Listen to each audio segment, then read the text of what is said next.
ये है talks news network और आप देख रहे हैं पॉलिटॉक्स, राजनीति का कच्चा चिट्ठा। मेरे साथ है चूरू लोकसभा से भाजपा के उम्मीदवार राहुल कसवा। राहुल कसवा लगातार दूसरी बार यहां से चुनाव लड़ने जा रहे हैं। किस तरह वो कैंपेन कर रहे हैं और किस तरह मोदी जी के नाम पर वोट मांग रहे हैं आप जानते हैं। राहुल जी, दूसरे चुनाव का अनुभव है, हालांकि पापा 4 बार यहां से सांसद रह चुके हैं। किस तरह का रिस्पॉन्स मिला और क्या बातें ग्रामीणों को, शहरी मतदाताओं को बता रहे हैं? देखिए जी, बहुत बढ़िया माहौल है। आज हमने रतनगढ़ तहसील का टूर किया है। हमारे बड़े भाई अभिनेश जी जो यहाँ पे विधायक भी हैं, उनके साथ में पूरी भारतीय जनता पार्टी की हमारी टीम साथ लगी है और एक इतना अच्छा गजब का बहुत बढ़िया माहौल नज़र आ रहा है। युवा शक्ति बहुत बड़ी मात्रा में बाहर निकल के आ रही है। मैंने चुनाव 91 से देखे हैं, बचपन से घर के अंदर। ये चुनाव बड़ा यूनिक है। इसमें युवा और गांव के सभी लोग जागरूक बहुत हैं। वो अपना माइंड मेकअप कर चुके हैं और अहमियता समझते हैं कि बड़े चुनाव की अहमियता क्या है। इसे हमारे देश के प्रधानमंत्री को हमें चुनने जाना है, तो लोगों में जागरूकता बहुत है। वो बहुत अच्छी बात है डेमोक्रेसी के लिए और बड़ा अच्छा माहौल लग रहा है मुझे। और मुझे लगता है कि रतनगढ़ से एक ऐतिहासिक जीत आएगी। मुझे इस बात की बड़ी खुशी भी है। पिछले मुकाबले इस बार चुनाव थोड़ा डिफरेंट है। जो साथ है वो बसपा से थे, आपका भी पहला चुनाव था और मोदी लहर उफान पर थी।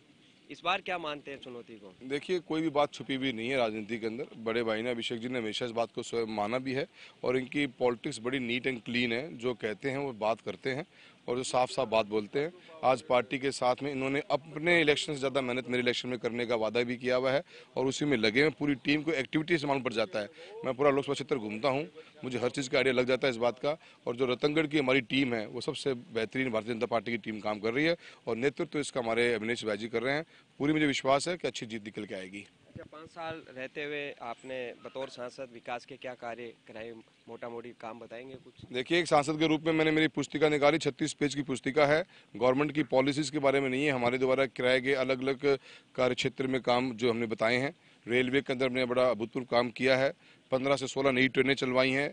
इलेक्ट्रिफिकेशन का कंप्लीट टेंडर है पूरी कॉन्स्टिट्यूंसी का, 721 करोड़ रुपये का। 3 ब्रॉडगेज की लाइन थी, वो कन्वर्जन था, वो काम पूरा हमारा हो गया।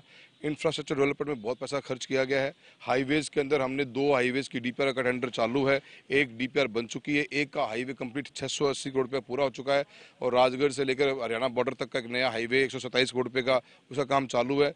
स्पोर्ट्स में आप देखिए, हमने पासपोर्ट सेवा के अंदर है। अपने एमपी लेड के फंड को बड़ी इनोवेटिव वे में इस बार यूज़ किया है। हमारा हैंडीकैप्स का बहुत बढ़िया एक कैंप लगा था राजस्थान के अंदर, जो हमारे सदार शहर में, जो पूरे इंडिया का टॉप कैंप था। अनेकों काम कराए और जनता के बीच में आए हैं, तो काम को लेकर लोगों में बड़ा उत्साह भी है और युवा समझता है इस बात को कि हमारे एमपी ने इसका काम इस पर खूब कराए हैं। खुद किसान के बेटे हो, परिवार से ताल्लुकात रखते हो। चूरू में पानी की बहुत कमी है, कई खेत ऐसे के ऐसे पड़े, खेती होती नहीं, पानी हारा है। इसके अलावा बड़ा कोई धंधा, उद्योग धंधे यहाँ पर नहीं है, ये मानते हैं आप? किस तरह आप प्रयास करेंगे दोबारा? अगर देखिए जी, नेचुरल रिसोर्सेज की कमी हमारे चूरू डिस्ट्रिक्ट में है। राजस्थान के अंदर 32 जिले हैं, सभी जिलों में माइंस एंड मिनरल्स का बहुत अपार भंडार है। अब नेचुरली राजगढ़ चूरू डिस्ट्रिक्ट जो हमारा है, उसमें खाली हमारे दुंकर की एक पहाड़ी है, वो एक नेचुरल है लॉस, इस बात को मानते हैं। और पानी की जहाँ तक बात है, 87% ज़मीन के ऊपर खारा पानी है नीचे और सब कुछ मौसम आधारित बारिश के ऊपर यहाँ पे खेती होती है। हम नहरों के जोड़ने के लिए बहुत बड़े प्रोजेक्ट्स के ऊपर हमने डीपीआर बन रही है। हमारी सरकार ने फरवरी 2018 में उसकी डीपीआर की अनुमति भी दी है। यमुना लिंक के पानी को चूरू में लाने का प्रोजेक्ट का डीपीआर बनने का काम चालू है।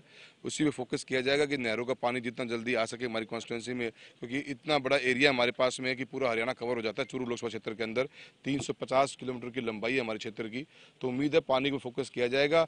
और रेलवे और हाईवे को जब हम कंस्ट्रक्ट कर रहे हैं तो हम इंफ्रास्ट्रक्चर को मजबूत कर रहे हैं और जब इंफ्रा मजबूत होगा तो इन्वेस्टमेंट्स अपने आप आएंगी, ये ऐसे हमें उम्मीद भी है। आखिरी सवाल है, भाजपा राष्ट्रवाद, सेना के शौर्य की बातें कर रही है चुनाव में। मोदी जी अपनी 40 से ज्यादा सभाओं जिक्र करते हैं। साध्वी प्रज्ञा ने हेमंत करकरे की शहादत पर सवाल उठाया है। देखिए, मेरी बात सुनिए, अगर देश के अंदर आतंकवाद से लड़ने की मजबूती से कोई प्रधानमंत्री के नेतृत्व वाली सरकार ने काम किया है तो उसके लिए हम लोगों को क्यों नहीं बताएं? ये विपक्ष की भाषा आप भी बोलने लग रहे हैं। हम क्यों नहीं बोलें कि हमारे देश के प्रधानमंत्री ने एक ऐसा फैसला लिया जिसके अंदर हमने आज पहली बार आतंकवाद के ऊपर पूरी दुनिया को हमने हमारे साथ खड़ा कर लिया। 48 घंटे के अंदर हमारा पायलट हमारी कंट्री के अंदर वापस आया। ये हम क्यों नहीं बोलें? हम जनता क्यों नहीं बताएं? क्या हम जनता से वही जातिवाद की, धर्म की बात करें चुनाव के अंदर आके? हम तो अपने विकास की बात करेंगे, हमारे मोदी जी के नेतृत्व की बात करेंगे कि मजबूत नेतृत्व दिया है और पूरा हिंदुस्तान उनके साथ खड़ा है। तो ये थे राहुल कसवा। उन्होंने कहा चूरू में वो विकास के नाम पर वोट मांग रहे हैं और एक मजबूत राष्ट्र जो है निर्माण कर रहे हैं मोदी, इसलिए पूरी जनता उनको एक बार फिर समर्थन देगी। कैमरा पर्सन विनय यादव के साथ दिनेश डांगी, पॉलिटॉक्स न्यूज, रतनगढ़, चूरू। ये है टॉक्स न्यूज नेटवर्क और आप देख रहे हैं पॉलिटॉक्स, राजनीति का कच्चा चिट्ठा।